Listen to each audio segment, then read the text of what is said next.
This is another repairability test on Mark Graney's roof. We have a hail damage here. In order to get to this shingle and replace it, we will have to get underneath the ones above it.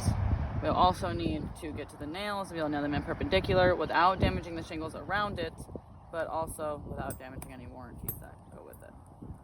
So let's see if we can get under here.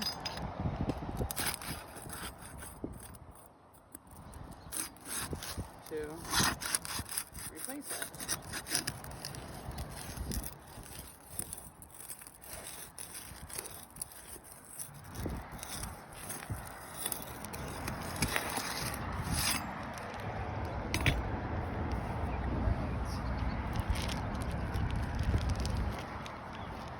So I have to go under here at about a 45-degree angle to get to those nails.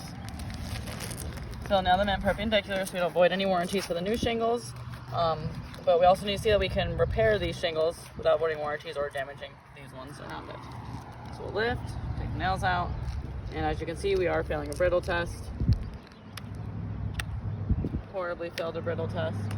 A lot of creasing. Let's see if we can get to the one next to it, maybe replace this side.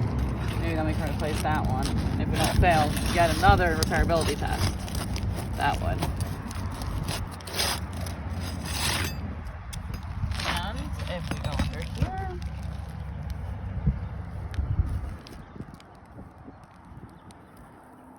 and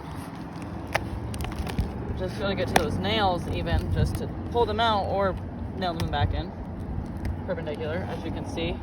We have creased, and we have completely damaged the shingle around us.